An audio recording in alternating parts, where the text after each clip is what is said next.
اروحوا اليوم نديرو الكاطو تاع زمان، الكاطو سيار ولا الكاطو بالغربال. مفتحني ما عنديش غربال، درتو بالمول. شوفوا كيفاش جي تتفتت ما شاء الله. تبعوا معايا.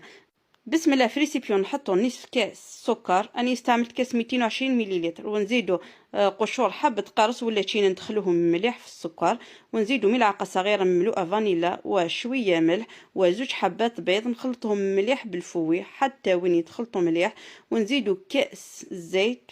نديروه يعني بهذيك الطريقة، ما نديروش ضربة واحدة، لازم يعني غير قطرة قطرة حتى وين يخلص الكاس وحنا نخلطه. نزيدو كأس فرينة وكأس إلا ربع مايزينا وكيس خميرة كيميائية، ونخلطوا جميع المكونات مع بعض، ونزيدو الكأس الثاني من الفرينة.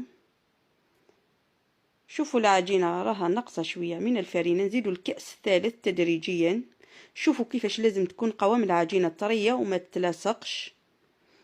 انا هذه العجينه داتني 2.5 كيسان. شوفوا بقالي نص كاس من الكاس الثالث اللي درته من الفرينه، دات لي 2.5 كيسان من الفرينه وكاس الا ربع مايزينا. دوكا نوزن العجينه نتاعي 30 غرام للحبه.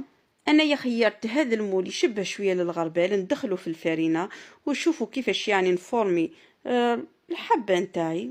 شوفوا الفيديو يعني تفهموا فيه مليح. وحبيت تاني نزيد شويه من الشكل الدائري بهذا المول، تاني ندخله في الفرينة وشوفوا كيفاش نفورميها. بيان سور اذا ديروها بالغربال تجي مليحة. وبعد ما خلصنا ندخلوها للفرن مسخن من قبل على درجة حرارة 170 لمدة 15 دقيقة. وشوفوا بعد ما طابوا كيفاش جاو ما شاء الله، الكل جاو قد بعضاهم. دوكا نلصقوهم بلا كونفيتور المشماش، كل 2 حبات نلصقوهم مع بعض، ونديرو لا كونفيتور في الطروف، ونديرو لها لا نوا كوكون يحمصتو مليح باش تجي شكل الحبه شابه. شوفوا كيفاش جات ما شاء الله.